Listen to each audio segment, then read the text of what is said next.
সালামু আলাইকুম। কি অবস্থা, কেমন আছেন সবাই? আশা করি আলহামদুলিল্লাহ সবাই ভালো আছেন। আমিও ভালো আছি। যদিও ঈদের এখনো অনেক দিন বাকি, কিন্তু আজকে আমার কাছে ঈদের আনন্দ লাগতেছে।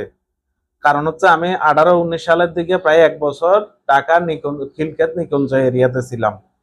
সেই নিকুঞ্জের মানুষ গত রাতে একটি জঘন্যতম ঘটনা ঘটাই ফেলছে।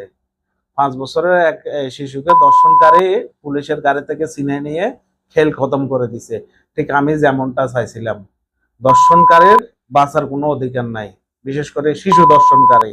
এদেরকে কোনো প্রকার বাঁচতে দেওয়া যাবে না। এদের বংশ নির্বংশ করে ফেলতে হবে, এদের অর্থ সম্পদ ধূলিসাৎ করে ফেলতে হবে।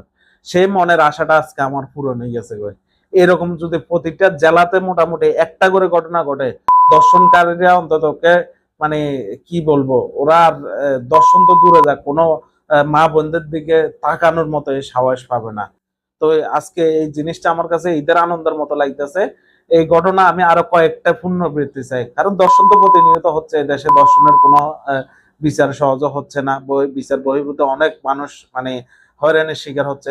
গত কয়েকদিন আগে দেখলাম যে উত্তরবঙ্গের একটা মহিলা হিন্দু পরিবার, মেয়ে দর্শন হয়েছে, মেয়ের দর্শনের বিচার চাইতে গিয়ে বাবা হত্যা হয়েছে। তো এই দেশে দর্শনের বিচার চাওয়া তো বোকামি। যে দেশে দর্শনের বিচার হয় না, বিচার বহির্ভূত সবাই বাঁচে যাইতে পারে, সেই দেশে এরকম ঘটনাই ঘটতে হবে। আজকে ভাই আমার কাছে খুব ঈদের আনন্দ লাগতেছে। তবে যশোরে আর একটা ঘটনা ঘটছে, যেটা হচ্ছে যে কি 7 জন মিলে গণধর্ষণ করছে এক মেয়েরে। এটা কি দর্শনের ভিতরে পড়ে কিনা আমার জানা নাই, তবে এই ভিডিওটা নিয়ে আসবো আমি। আর আমি আরো ভালো করে বিশ্লেষণ করতে হবে, কারণ এটা দর্শন বলে না। এটা যদি দর্শন বলতো তাহলে দৌলতদিয়া আর পতিতালয় থাকতো না।